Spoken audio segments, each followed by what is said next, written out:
Yeah.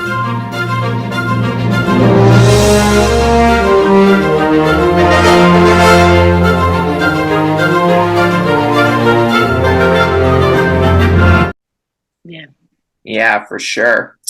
I remember actually around the time I was diagnosed with autism, I have some memories from around that time, although I didn't know what it was, but I could tell just based on how I was feeling and acting that I had something, you know. Mm. And I remember 2001, I was 3 years old, and I was brought to this play group called Mountaintop in my hometown of Estes Park, Colorado. And I was excited going there, but I only lasted there for 2 weeks. And the only thing I remember from those 2 weeks was being restrained by staff members and then by arms and legs. And then I was moving back and forth to try to get out of their grip, but I ended up smashing my face against one of the cubbies. And the next thing I Oh, remember, I tasted something salty, and it was my first bloody nose. Oh, gosh. Yeah, wow. and that's when I realized that something was within me, but I just didn't know Yeah. about it until many years later. Yeah. My son, so I have three boys and they're all on the spectrum, but I didn't know. So my middle guy was very obvious because it happened overnight, and we've discussed this prior. But my oldest, there was like little subtle things, and he's very high functioning. And then I got him diagnosed at 8. He's now 11.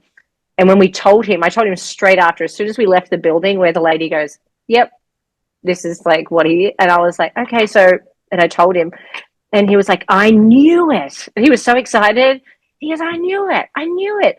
I was kind of like River, but not."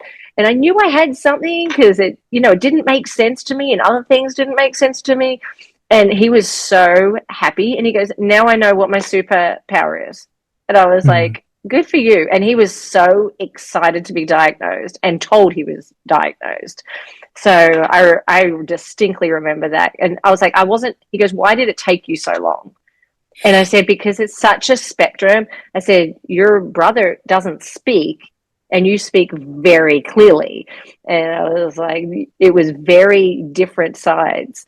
And I said, "So we didn't know." And I said, "But I'm glad we got to it." But I told him instantly because I knew he knew something was going on because we're taking him to appointments.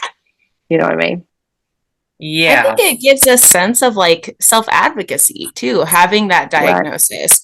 It puts a name to all of these aspects in terms of like, emotional recognition or lack thereof, for example. Yeah. Things like that you've been struggling with or not or whatever. Now you can kind of put a name to it. I imagine that there's a sense of relief in a way. I Yeah. can't speak to it personally, but I could imagine that being kind of, yeah, comforting in a way.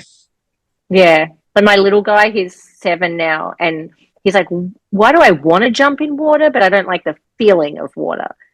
And I was like, "Okay, so that's part of your autism." I said, "You're like hypersensitive on your skin." And he goes, "So it's like my superpower." And I was like, "Yeah, like your superpower." A lot of kids don't feel anything on their legs when they walk into the water, but you feel it a lot. So that's where you're hypersensitive. And he was like, "Oh," so he relates it back. And we talk Yeah. really openly about different feelings, like quick to anger, quick to sadness, sensory stuff, food stuff. And we talk really openly. And they're really grateful for it because they said a lot of their friends, they're like, "What is Yeah. this?" And they don't know how to describe it and other things. Yeah. So, Yeah. didn't you say that one of your children was diagnosed with autism after he suddenly stopped talking? Is that the one that doesn't talk? That was River. So he was a fully functional kid, and then Bodhi and him, my eldest and him, got a stomach flu, and they were like best friends, playing together, talking together. And then overnight, I came into his room and he was not talking. He wouldn't look at me, and I was like, "What is going on?" He had like a huge fever the night before, and we took him to the hospital, and they were like, "Oh, he's got autism," and I'm like, "You can't get autism overnight. Like how?" And they're like, "What do you mean?" And we went through it, and we went through a bunch of testing, and they said that there's 110 environmental triggers to autism, and fever is one of them. And it just so happens that's what happened. And so there's like a bunch of research on it. If you look up fever and autism, there's like a bunch of research on it. And they, they gave us really like hints and things. It's like something activates when you have a fever, and when you stop your fever, that protein stops, but his protein didn't. And that's what happened. So it was sudden for the boys. It was very traumatic for my eldest, because he's like, my brother just now doesn't talk to me. And he wondered if his friends would just stop talking to him. Or when he was diagnosed, that was one of his questions, like, will I stop talking? So yeah, he was sudden. So that's why it was so different. Does he talk so with a lot of ABA and a lot of speech therapy, he was doing 40 hours of ABA and speech therapy. And then we got him into a school, and his current school as well. And he's now using 3 to 5 word sentences. He's doing amazing. He can do ask for wants and needs, but the back and forth conversation is still not there. But he's awesome. He's come so far from being very angry, because he even told us he started hitting his head because he thought the words were stuck in his head. So one of his first words was sticky stuck in my head. And we were like, oh, your words are stuck. And so I told him the therapists are helping him to get them out. And he just then loved therapy, because he knows that they're helping those words come out. So yeah, he's doing amazing now with ABA therapy and having that. That's great to hear. Good to hear that he's going through therapy. So Brendan, do you have any thoughts at the moment? I think that, it's nothing to hide. Like, it's definitely nothing to hide, and just makes you who you are. Yes, and I think early recognition's the best if you can find it. Yeah, and that. So, do you have any funny memories of being around autistic people or all that? With myself, I do probably. Just the things I used to do when I was really young. I used to have this top, and I used to put my nose on it for no reason. I used to spin around. And I used to find that fascinating for some reason. It was hilarious. Yeah. That's awesome. What about you, Shyla? I've created a box for my clinic where we can write down just like funny things that kids say to us throughout the day, or a new game that a kid came up with that we got a kick out of, or some new strategy for implementing a procedure, or, things like this. And so over the quarter, we just kind of add to it. And then on our admin days, we open it and read them all. And it's just the reason I created it was just to like remind us why we love this job, because it is exhausting. It is emotionally and physically very, very taxing, and it can cause burnout really, really quick. We have a very high turnover rate on staffing just because it's exhausting. It really is. And so having these reminders, like, this is why we do this, like I had a kid last week tell me, I wish you were my sister. And I said, really? Why is that? And he goes, so I could hit you with a Nerf bullet whenever I felt like it. Thanks, kid. So just things like that, like just the funny things kids say. I mean, I love it. I get such a kick out of it. So I have a list in my phone of all of them, and it's just so easy to go back through and go, this is why I do this. This is why I love it. That's cool. Yeah. Want to hear my funniest memory of being autistic? Please tell me. I need to know.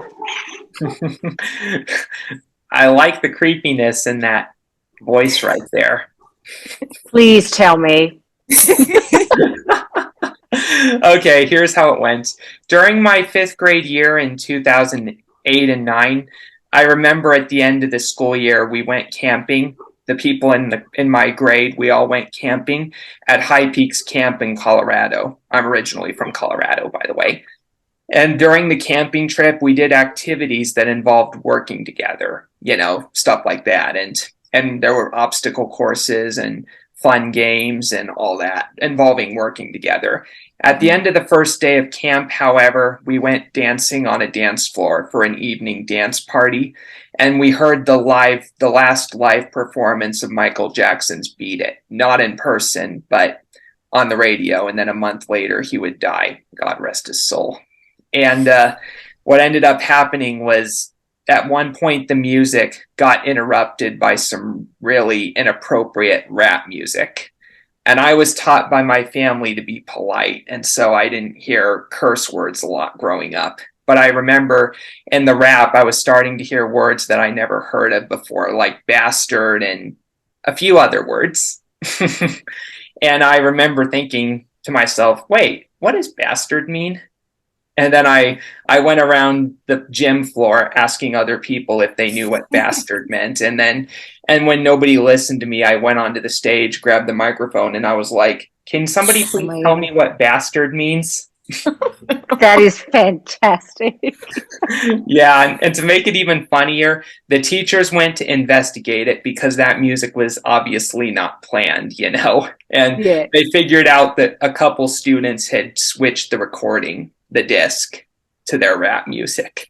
And as I remember, they got thrown out for the rest of the event for it. But I would say that mine stole the headlines better than they did. I think so. And it's a totally innocent mistake to make. Right. As a kid, you don't know what something is, and so you ask. Yeah, I actually remember as well that one of the students I asked him what it meant, and he was just like a little surprised.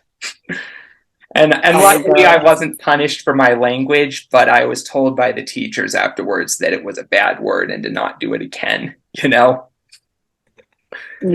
I teach 5th and 6th grade, so it's pre-pubescent. So I get asked many a question and I have to keep a straight face and be like, well, I think that's a question for your parents, or let's not say that word out loud. And I have to use those or things. To say you'll understand when you get older.